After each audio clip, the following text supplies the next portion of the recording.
Are you ready to start, do you think? Yeah, it looks like the lobby's clearing out, starting to slow down. So So we're just waiting to make sure everybody gets into the meeting and then we'll begin.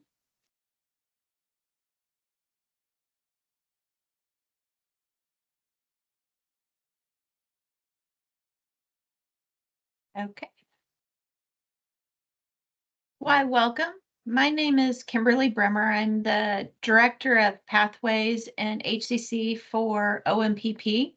We appreciate your time today, and we're hoping to open up these webinars and other avenues to help educate all of those who will have impacts with members for Pathways. So today we're going to kind of just walk through Pathways. Can we go to the next slide? We're going to kind of do an overview of what Pathways is like. Just kind of the criteria and some of just the big picture. We're also going to talk about member enrollment activities, what's currently going on, how it's going to flow. And then we really are going to reach out and try to address with you exactly how you can support your clients and the members that will be joining Pathways. We are opening up the chat just to be aware that we probably won't be able to address a lot of the chat questions while we may during this webinar, but we will be taking all those questions back and being able to answer them, and we'll get back to the group to be able to post it, whether it's on the website or try to circle it back through the different AAAs so that we can answer it. But we hopefully will have answered a lot of your questions during this presentation. I'll have a couple of people that will be joining me doing different segments, but I want to just kind of start off with the overview of Pathways and giving us a baseline of exactly what's available. Please be aware that we are recording this and it will be available on the website later, probably in the next couple weeks. I'm not sure how quickly we'll be able to get that up and going. And then if you do have any further questions after the webinar, we do have a Back Home Indiana mailbox, and that Ashton will talk more about at the end, that you can always send questions to for us for future questions. Next slide. Next slide. So let's just start with the baseline so everybody is aware of what Pathways is. Why did we even Indiana address LTSS? First of all, as you're familiar with, a lot of you service this population, Hoosiers over 65 is going to have a significant growth. And in doing that growth, we want to make sure that we can our segmented system that we currently have, we want to try to create much more choice, cost containment, but quality for our members who are in this population. We understand the future of what's going on with this population. Those Hoosiers that are going to be aging, they don't want to feel like they have to automatically go to a nursing home setting. And we want to give them more options within home and community-based services while qualifying under the Medicaid. We also, in doing that, we have seen that we have waiver, we have fee-for-service, PA services, and Medicare, and we want to do much more coordination. And if we can do that coordination and look towards encouraging home and community-based services, we can actually provide better services and more cost-effective services for our members. Lastly, and I'm not sure if all of you are aware, Indiana was ranked 44th in the AARP scorecard for long-term care services in the U.S. That is startling, having family members here in Indiana and knowing my parents are in this population. Indiana really wanted to address that. We have improved to the 27th percentile of that, but we think that there's a lot more improvement, and we think that Pathways might be the answer to be able to accomplish that. Next slide. So, managed long-term care services. is a delivery services that we utilize what we call MCEs, or the insurance entities, managed insurance entities, to coordinate medical care and long-term services to support it for those who are enrolled in Medicaid.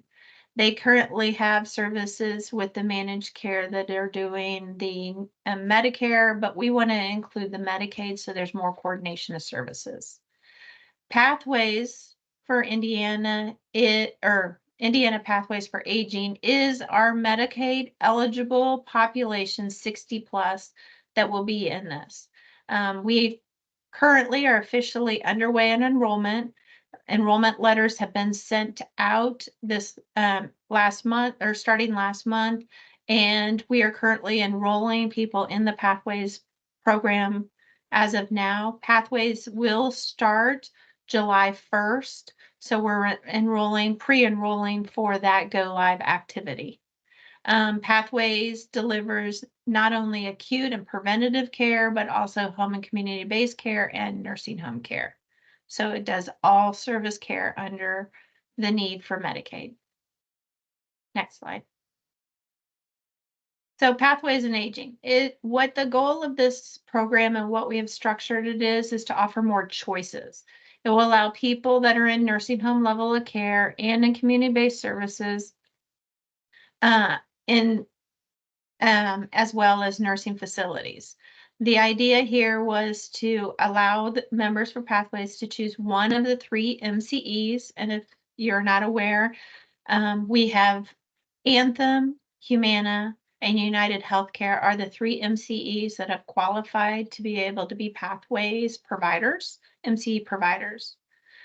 Just so you're aware, all Pathways MCE providers are starting at kind of a level playing field for majority of services. They all provide the same Medicaid healthcare coverage for medical expenses such as doctors, visits, hospital care, therapy, medications, prescriptions, medical equipment.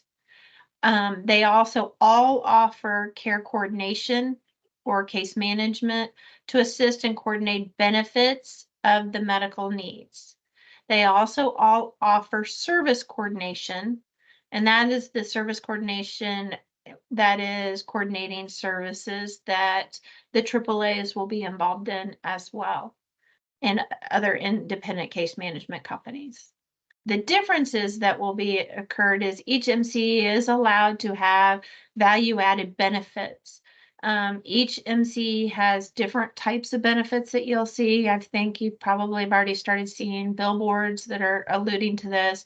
Some are gym memberships, there's gift cards for groceries, there's other value-added services that they can differentiate themselves for their members if chosen.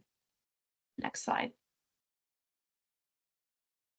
So Pathways will provide members with a lot of support. So these are just the support mechanisms that Pathways will be providing. There will be an enrollment broker. The enrollment broker will be independent. That's the person who will help navigate and the members through deciding which MCE is currently the best or most appropriate for them. In saying enrollment broker, I want to give you a heads up on this. The all 3 MCEs are required to contract with any current provider of services for this population for the first 3 years. So we have open enrollment from that standpoint, and we just want to make sure you're aware the enrollment brokers won't be going into a lot of the weeds on are these people already registered as a provider, because we know that they will be required to provide services with it. The other service level that we're talking about is care coordination. The MCEs will provide this.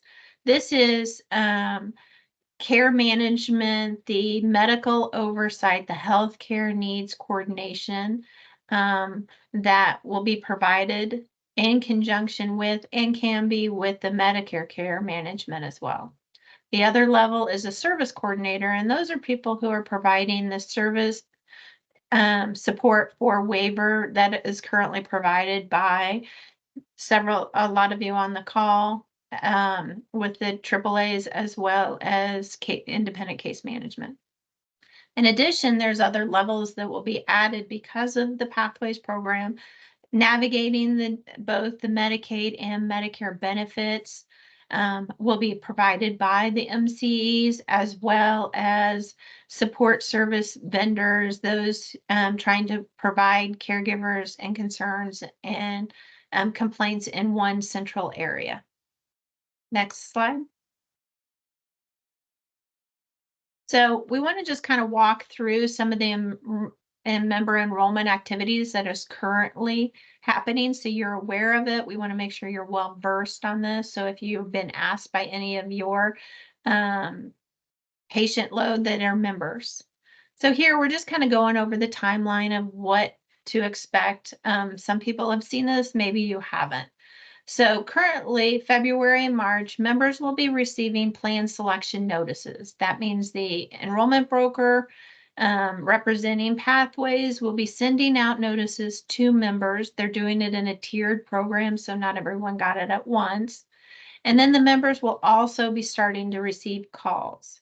Members in nursing facilities or receiving HCBS services via waiver will be receiving phone calls for the enrollment broker to select their plan throughout February and March. In March, members will continue to be able to make their plan selections. So it is up to the members after receiving these notices to contact the enrollment broker to choose their plan at that point. They can ask questions, they can go on the website to find out information to help them triage through that decision making. In May, if no plan has been selected and the members has not chosen, the members will then start being auto-assigned to MCEs. So we have an auto-assign process to try to get them so that every member, if they did no action, will be migrated into one of the MCEs. Once the member they'll receive a 60-day notice of the MCE enrollment for the plan benefit to be able to contact the MCE and have that starting in May.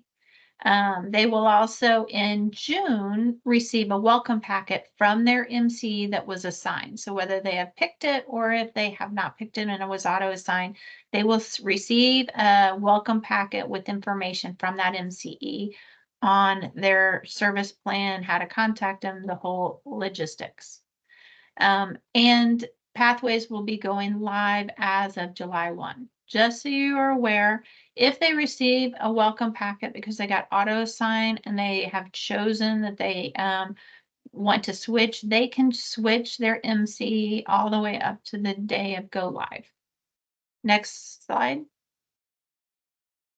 We wanted to kind of include, and you can go on the website as well to see the letter that will be sent out to members who are currently getting HCBS waiver services. This letter was sent to them to explain to them exactly their option, what to do, what they need to do. And this letter would be sent to all members who are currently getting HCBS waiver services, as well as their authorized reps. Next. So that's the second part of that letter. It talks about what is a health plan, how to do it, and they'll have clear information on how to contact Pathways via phone or through the website to get more information. If an HCBS waiver member also has some other service, they may get a variation of this letter for if they're in another criteria that would have a factor in their decision making. But HCBS waivers, majority of the members will get this letter. Next slide. So this would be an example of an alternative letter that they would get. If an HCBS waiver member is also in a aligned DSNP, which would mean a Medicare Advantage plan that is a DSNP plan that is aligned with one of our Pathways MCEs, meaning providing by the same company, they will get a letter here. The goal of this would be that they would be encouraged to be able to enroll in the MCE that aligns with their current Medicare provider to provide more services and give them much more available oversight and support. So they may get this letter instead of just the initial HCBS letter. Next slide. And what this would be doing is an instruction them and kind of giving them understanding same concept of the letter, but encouraging them to auto default into or auto roll into an aligned MCE so that they can get that more extra support without any extra outside coordination. Next slide. So what is an aligned plan? We just want to kind of back off. I know this is very confusing for a lot of providers, but as we said, we have 3 MCEs. We have Anthem, United, and Humana. All 3 of the Pathways MCEs were also required to have a DSNP aligned Medicare plan that offers Medicare benefits. And what it is, aligned plans, is to be able to have both the Medicare and Medicaid dual eligible individuals under one umbrella of coordination, so they don't have multiple case managers, multiple service coordination, so they can be all contained into one umbrella of services. Pathways members who have chosen a DSNP run by Anthem, Humana, or United for their Medicare benefits will automatically be enrolled in the Pathways MCE that is there, but will also have choice if they have chosen to enroll in another MCE. So they always will have a choice not to have an aligned and to be able to choose whatever MCE for Pathways they would like. The system is set up so that we encourage better care by having alignment if possible. Next slide. So why stay aligned in an aligned plan? So kind of how I've alluded to, the aligned plan covers both Medicare and Medicaid under the same company. So that there's not a coordination or a care management for Medicare and the care management for Medicaid. They have it included in that aligned process and services. The other advantages is they have one ID card. They'll have one member services number. They'll have one grievance and appeal process. So if they have a concern about their health care, they have a one-stop place to go and handle all of it instead of having to figure out who they have to address and where.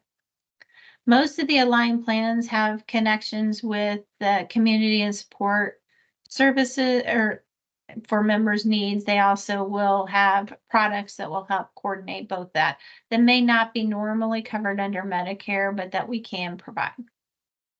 Next service. Or next thing there. So members' choice. We want to just reiterate that our goal with this is having members' choice. Member always has the right to choose their Pathways MCE as well as their DSNP, but we want to make sure they're aware. It is the member's choice where they do. They do not choose. Of course, FSSA will automatically assign them that, and the assignment is based on trying to get that enrollment aligned under to get them aligned, but that does not mean that the member doesn't have the choice to choose not to have aligned and can continue. Just so we reiterate, members can always stay in fee-for-service Medicare with this Pathways alignment. It does not have anything to do with the fee-for-service, forcing them out of a fee-for-service Medicare services. We just see that we think that alignment can help give them extra support that may not be provided under the Medicare system. Whether they choose or not choose to be aligned, the member has the right to choose their MCE.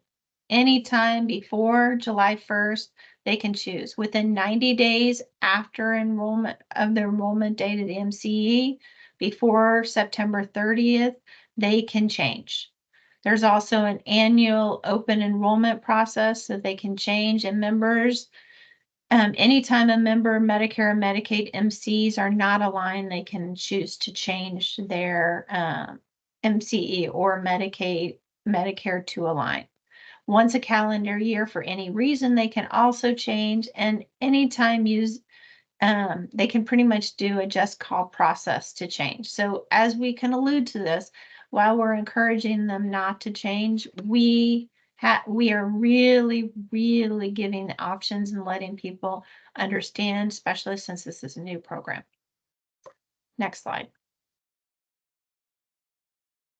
How can you support your clients? I'm going to pass this on to Charity, who works in OMPP, and let her kind of walk through how you can support your current clients. Good morning, everyone. As Kim mentioned, my name's Charity Lumpkin, and I'm the Member Experience Manager with the Office of Medicaid. So, a couple of things that you guys can do is educate, explain, and assist. So, remind your members or clients that changes are coming in July and what that means for their waivered services. Access to all the same benefits that they get now. That's not going to change. Their services are not going to change, and with the MCEs, we have discussed that they have possible enhanced benefits. So, as they're choosing that plan, they can look at those enhanced benefits and make that determination. Explain the specific letter that your clients have received. So, on the website, we do have all of the letters available to look at. And then the letters are pretty specific in regards to, as Kim showed, the DSNP letters, the HCBS letters, so you can assist them in reviewing that letter with them so they know how to proceed. Consult with the authorized representative prior to assisting the member with their enrollment call. So we all know that many of our folks that you all are working with may have an authorized representative outside of your facilities or outside of your coordination. So authorized representatives will also be getting notices, and so they may have already selected an MCE, or they may, if we've got members who are struggling to make decisions on their own, and they might have an authorized representative make that decision for them. So prior to assisting folks that you work with, you might want to reach out to their authorized representatives just to make sure that they've not already made that decision, or you all can coordinate with them who's going to make that call. Have the enrollment broker phone number on hand. And the AAAs can assist members in contacting the enrollment broker. So, as you guys are doing care coordination and working together, you are able to call the Pathways number with the consumer and assist in that. So, the 87 Pathways 4, the helpline is open Monday through Friday, 8 a.m. to 7 p.m. Eastern Standard Time. Next slide, please. Review the information that your client should have available before calling and accessing the website. So before they call or before looking, they'll want to make sure that they have their Medicaid ID or their Social Security number. The enrollment broker will be able to look up based on their Social Security number, but always having that Medicaid ID number available is helpful. The correct phone number, address, and date of birth on file with the Family Social Services Administration Division of Family Resources. So we all know that folks move with COVID.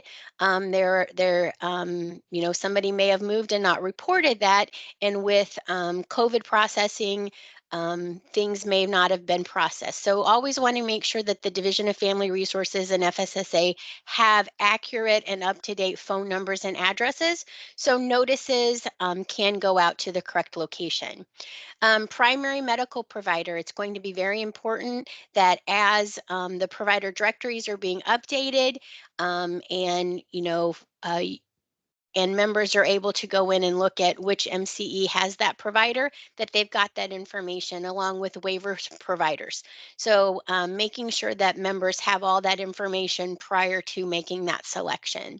Since providers are still in the contracting process, the directories, as I just mentioned, may not be fully uploaded. So it's important to remind clients that all MCEs will have an open network for the next 3 years. So while their current provider may not be with Anthem United or Humana, with that open network, they are still able to receive those services from the providers that they choose. In the future, the AAAs will be notified and trained by DDARs on how to support members as they transition from an H&W to the pathways. So training from DDARs will assist in how to assist all of our members to make sure we're making smooth transitions between these programs. Next slide. So we've got the opt-in population. So enrollment into the Pathways program is automatic for those who meet the Medicaid eligibility requirements and are 60 years of age or older. So we know those basic premises. However, if you have a member who is a member of a recognized tribe, or they currently receive hospice services, they will have the option to opt in to the Pathways program. And their notices will state that. So it's going to state that they have the option to opt in. So individuals that do not opt in will remain in fee for service and will stay with their existing AAA case management services with oversight from the OMPP. So as you're reading those notices and insisting this specific population, the individuals who are part of a recognized tribe or they currently receive hospice services, that will have the opt-in verbiage on it. So just need to make sure that they have an understanding, the member has an understanding that they can choose to be a part of the Pathways program or they can choose to not be. If they choose not to be, then they stay with fee for service. And this is only individuals currently as we prepare for the Pathways rollout in July. Next slide, please. And that's my selection. I think I'm going to turn it back. I'm going to turn it over to Ashton, who's going to do resources and FAQs. Thank you so much. Thanks, Charity. My name is Ashton Driscoll. I am the LTSS Senior Provider Relations Specialist, and I'm just going to go over some resources and FAQs for you all. So one thing that I did want to point out is that we do have a Pathways website, which is www.in.gov/pathways. There is on the main landing page a couple different resources that you can click on. There's one for providers, for members, but there's also ones for agency advocates. And when you click on that, it will take you to a separate page that will give you direct resources such as a general FAQ, which is more geared towards members, which can be a great resource for you and your interactions with the consumers that you work with. There's also a direct link to the plan selection notices, which I did put a link to that in the chat as well. The links to the promotional toolkits, which have things like our brochures and flyers, as well as the plan comparisons. It's a great resource that I think everybody should check out. Next slide. The general FAQ that we have available covers things like the go live, eligibility, a lot of the DSNP information, so working on those aligned plans, as well as member costs. Again, great resource for you to look over as well as to share with the clients that you're working with. Next slide. And then we also have a provider FAQ. This goes over things like service plans, claims, contracts, and authorizations. And there's also some AAA and case manager questions that we have gotten submitted before in previous webinars that we've answered in that FAQ as well. Next slide. And of course, we do have our Back Home Indiana inbox that we are taking questions. As Kim stated earlier, we will be recording questions that are in the chat today, so that way we can get those answered and sent back out to you all at a later time. But we're going to see if we can take a look at some of the questions that are currently in the chat and try and get some of those answered as well.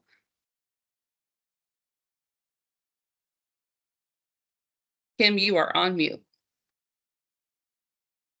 Thank you. I was trying to be polite. I'll take a stab at some of these questions. I know we will not be addressing all of them, and I apologize. We will get you answers to all of them, but just kind of reading through quickly to kind of give you the overview. The MCE websites, not all of them were approved to be able to be published, but they have been now. So if the current MCE website that has a pathways is not up and active, it should be within days, because all of those have been approved, where you can get information from each of the MCE websites. Also, just to reiterate, FSSA is not have any authorization over the Medicare. So Medicare is a separate entity. So the DSNPs is technically under a Medicare. The goal of this program is, because we have not had oversight, some of the concerns that I've seen in the thing about payments that were denied under the DSNP or under the Medicare, the coordination is to assist to try to make sure that that services are provided for.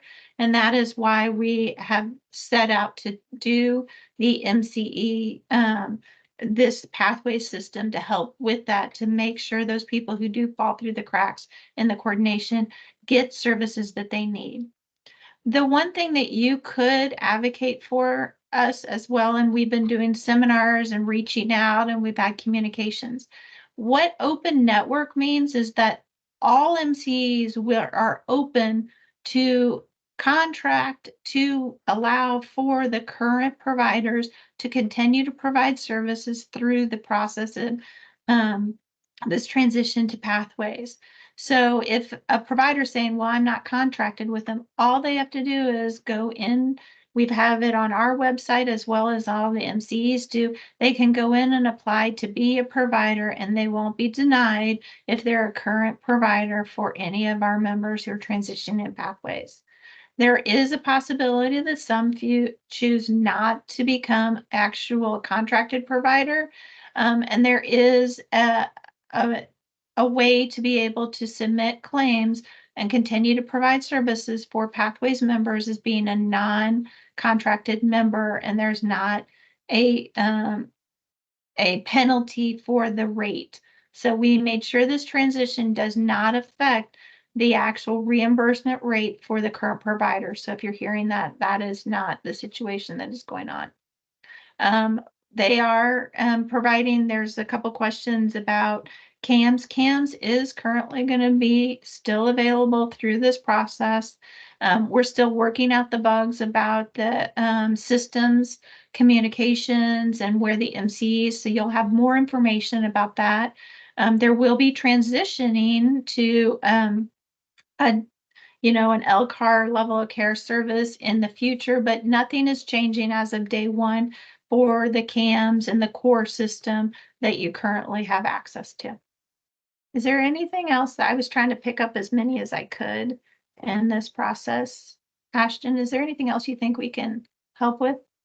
This one, we heard assisted living will not be an HCBS service if a client has Humana. Is this correct? That is not correct. So I'm not sure what exactly that's referring to, and I can look into that, but Humana and all three MCEs will be providing the same current A&D waiver services under pathway. So those service lines, we have not taken away the current services.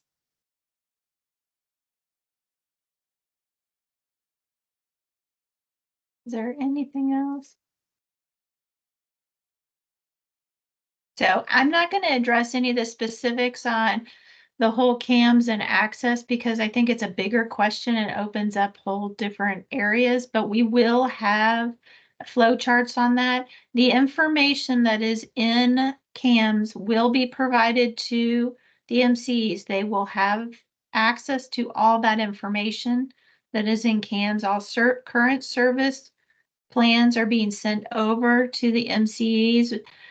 They will have access to any time a member becomes a Pathways member becomes has picked their MCE. They will have access to all of that information for them, so that the MCE will be able to communicate with the service coordinator based on the current information that you have in CAMS. Another thing is the MCEs will not be changing service plans for at least 90 days. And we say at least 90 days. That doesn't mean on the 90th day that they're saying everybody's service plan will be reevaluated. That is not feasible and that won't be, but they have to adhere to the current service plan for the first 90 days before reevaluation can even occur. I think we answered a lot of the big questions. And I will kind of reiterate, because I hear a lot of these, I've heard or this.